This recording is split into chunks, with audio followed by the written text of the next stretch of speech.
दोस्तों, अगर आप कक्षा 10वीं या 12वीं में पढ़ रहे हैं तो ये वीडियो स्किप मत करना, क्योंकि 2 से 3 नंबर आप खो बैठोगे। अगर आपको लेखक परिचय, मैं कभी परिचय की बात नहीं करूंगा, यहाँ पे मैं बात कर रहा हूँ लेखक परिचय की, कि लेखक परिचय अपने से बना के कैसे लिखें, या क्या कोई ऐसा ट्रिक हो सकता है कि एक लेखक परिचय हम याद कर लें और कोई भी आए किसी भी लेखक परिचय को, किसी भी लेखक परिचय का जीवनी अगर हमको लिखना है तो एक लेखक परिचय अगर याद कर लें तो सारा कुछ हो सकता है। तो बिल्कुल हो सकता है। देखिए, रचनाएं आपको हर लेखक परिचय का याद होना चाहिए, करीब 4 से 5। अभी मैं आपको ये भी बताऊंगा कि कौन सा लेखक परिचय आपको याद करना है, किसकी रचनाएं याद करनी है। तो आपको रचनाएं तो देखिए याद करना पड़ेगा। इसके बाद जो भाषा है, तो ध्यान से समझिए, किसी भी लेखक परिचय के भाषा में, क्योंकि लेखक परिचय जब आता है तो उसमें भाषा पूछता है, शैली पूछता है और साहित्य में स्थान।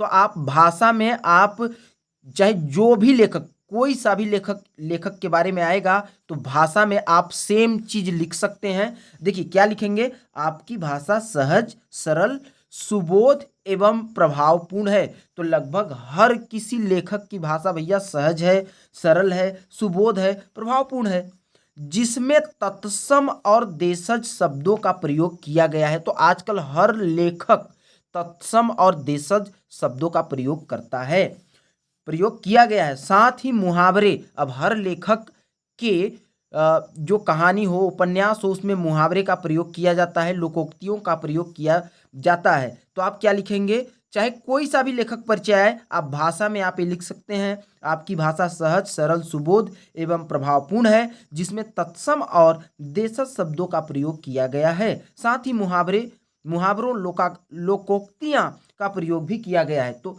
सही बात है कि नहीं है? Yes sir. तो किसी भी लेखक परिचय में भाषा की जगह पे आप ये लिख सकते हैं। ठीक है, अलग अलग याद करने की जरूरत नहीं है। इसके बाद जब आप शैली में जाएंगे तो शैली में सेम टू सेम शैली में, चाहे कोई सा भी लेखक परिचय आए तो उसमें शैली में आप क्या लिख सकते हैं, आपकी शैली भावात्मक, विचारात्मक एवं संवाद शैली है। ठीक है, साथ ही आपकी शैली में संस्कृत और खड़ी बोली का प्रयोग किया गया है।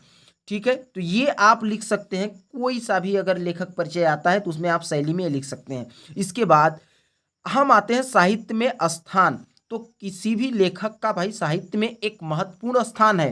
तो आप क्या लिखेंगे, आपका, जैसे मान लीजिए हजारी प्रसाद द्विवेदी आ गया, तो आप लिखेंगे कि हजारी प्रसाद द्विवेदी का हिंदी साहित्य में सर्वोच्च स्थान है, सर्वोच्च स्थान है। साथ ही आप उच्च कोटि के लेखक भी हैं। तो ये आपका 1 नंबर भाषा दिलवा देगा, 1 नंबर शैली और 1 नंबर साहित्य में स्थान।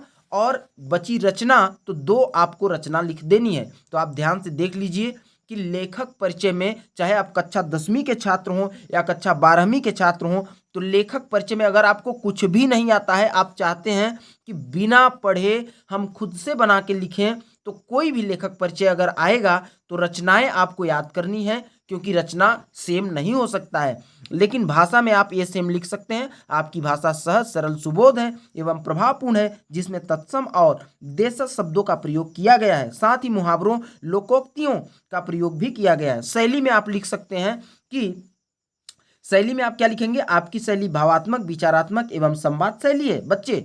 साथ ही आपकी शैली में संस्कृत और खड़ी बोली का प्रयोग किया गया है। अब देखिए, कोई भी लेखक होगा तो उसमें खड़ी बोली का, संस्कृत का प्रयोग किया गया है। साहित्य में स्थान में आप कौन सा ऐसा लेखक होगा जिसका साहित्य में ठीक ठाक स्थान नहीं होगा, तो आप हर लेखक परिचय में, हर लेखक के साहित्य में स्थान में आप क्या लिखेंगे कि आपका हिंदी साहित्य में सर्वोच्च स्थान है।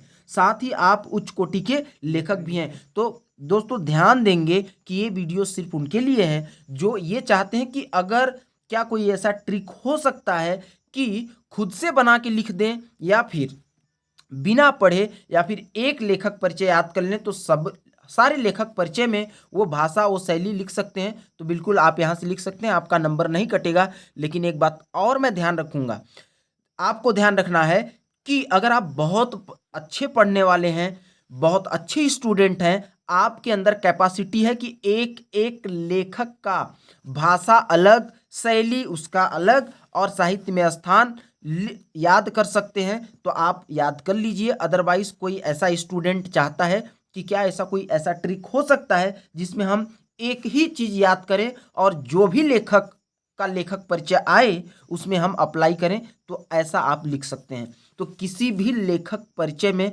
भाषा में आप सेम टू सेम आप इसको लिख सकते हैं। शैली में चाहे कोई भी लेखक परिचय आए, शैली में आप ये लिख दीजिए, साहित्य में स्थान आप ये लिख दीजिए। तो ये छोटा सा ट्रिक था उनके लिए जो कम पढ़ के भी अच्छा नंबर लाना चाहते हैं।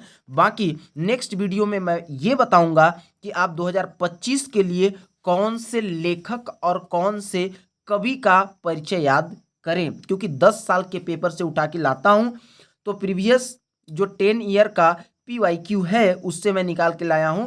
तो कंफर्म लगभग आपको 3 से 4 याद करने होंगे और इसके बाद आपको वो लगभग 99% गारंटी है कि वो लेखक परिचय या कवि परिचय फंस जाएगा। ठीक है, अगर वीडियो को आपने लास्ट तक देखा है तो आपका बहुत बहुत धन्यवाद। चैनल को सब्सक्राइब नहीं किया है तो आप कर लीजिए, क्योंकि मैं लगातार PYQ 10 ईयर 12 ईयर का प्रीवियस ईयर क्वेश्चन जो है वही लेकर आता हूँ, वही डिस्कस करता हूँ और उससे एक आइडिया मिल जाता है कि कौन सा क्वेश्चन इंपॉर्टेंट है, मोस्ट इंपॉर्टेंट है। तो आप चैनल को सब्सक्राइब कीजिए और कमेंट करके बताइए कि किस सब्जेक्ट का आपको इंपॉर्टेंट क्वेश्चन चाहिए, वो मैं आपको लेके आऊँगा। Thank you so much.